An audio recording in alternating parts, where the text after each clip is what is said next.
So you've been watching these YouTubers go from level 1 to level max in like no time, and you wonder to yourself, well, how I can do that as well? And you start a brand new account and you quit at level 40, am I right? Well, in this video I will show you everything you need to have in order to have a successful Blox Fruits Noob to Pro journey. So if you want to know that, then make sure you watch this video till the end. So let's waste no time and explain to ourselves what is even Blox Fruits Noob to Pro. Well, Blox Fruits Noob to Pro is like a type of a series where players go from a noob to a pro. Of course, well, that's kind of badly explained, but you go from a level 1 all the way to some players go to the second C, some players go to the max level, like it depends, but you know, it's a lot of playtime, it's a lot of dedication, a lot of effort. You basically beat the game in short terms. So we need some methods that will actually allow us to beat the game more efficiently. So we need some methods that will allow us to beat the game more efficiently, faster, and like easier, and so on. So what can we do about it? Well, first of all, like, we need to figure out if you have any Robux to spend or you don't. Like most of the players, including myself, you probably don't have some Robux and you will play the game without any, you know, what? Where am I? What is this? This is something glitched. Let me reset my character. So yeah, back to what I was saying. You will play the game without shortcuts or something like that, but if you do have Robux, let me show you what you need to spend it on. Well, the most useful thing that you can spend your Robux on are these XP boosts. So you can get 24 hours at 1.5 thousand Robux, and you need, like, I don't know, let's say 48, I mean let's round it up to 50 hours to beat the game. So for 3000 Robux you can basically double the speed of your Blox Fruits Noob to Pro journey, which is crazy actually, and it will help you out a ton. So make sure to spend Robux on that, and maybe, I don't know, some game passes such as maybe 2x mastery, maybe a dark blade if you can, because that's really good. Fast boats, 2x drop chances if you want to get some like really good items and such. So yeah, that's what you want to spend your Robux on. But like, let's see what we can do if you don't have any Robux. Like, trust me, there's a lot of things that we can do. So wait, let me get a boat first. Let me get myself a boat.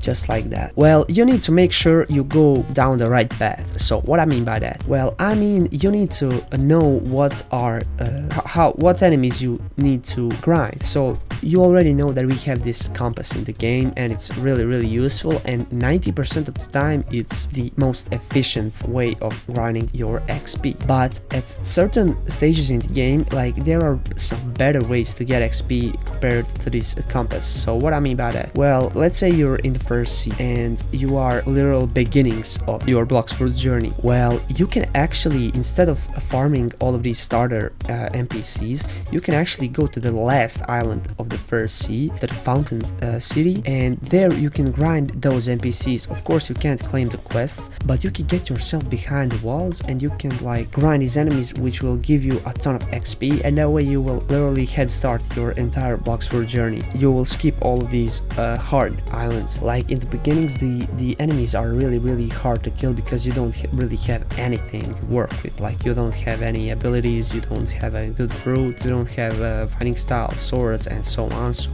like, you will die a million times. But if you do this method, like, you can't die because these enemies can't hit you. Like, you may die a few times here and there because you don't know how to set it up correctly, but like, generally speaking, that is insanely better compared to the compass in the beginning. So yeah, there are a lot of guides and leveling tutorials on YouTube.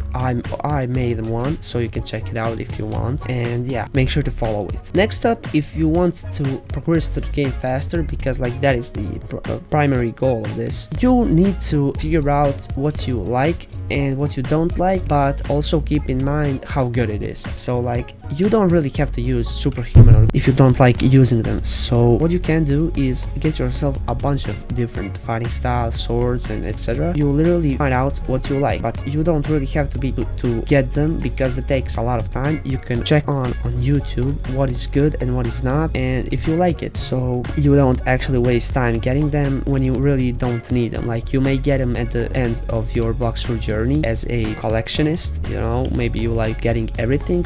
Like we're getting this new in the update 27 upcoming update. We'll get this, like, I don't know, encyclopedia where you will be able to see every player's items, like what they have unlocked and everything like they did in the game. So basically you may want to get everything so you can flex to your friends, and I don't know, but yeah, for now you just need to get what you like and what is good for grinding. So yeah, go on YouTube and check like what swords you should get. Like the ones that I recommend for the first seed when it comes to swords is the saber, and of course the dark blade if you have Robux. For the fighting styles, of course, the dark step, and for the fruit, light fruit. But for the second seed, superhuman, Buddha fruit, what else? Let's see. Also saber, like you can use saber throughout all 3 Cs, but at the 3rd C it's better to use the cursed dual katana or Yama and Tashida, Yama especially. And for the 3rd C, like you can keep the Buddha, you can get yourself the gold mask, gold race, and everything gold, just like I do. I've been having this build for 2 years now. Like I should really change it. Also, that's another tip, like change up your playstyles, change your builds, because the game is fun when you do that. Like they made all of this for you to actually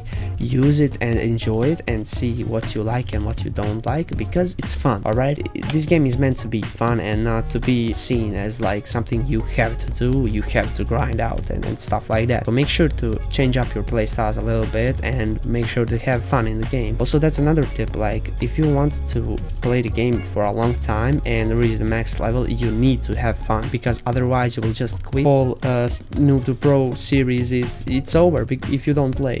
So yeah, make sure to have fun in the game. And yeah guys, that's about it. I mean, like if you really want to have a successful Blox Fruits Noob To Pro, you just follow the tips that I gave you and you will most likely have it, because that's the 4 tips that I give you. Like if you find it helpful, make sure you leave a like and a subscribe to let me know that I should make more videos like this one. And yeah, thanks for watching, and I will see you soon.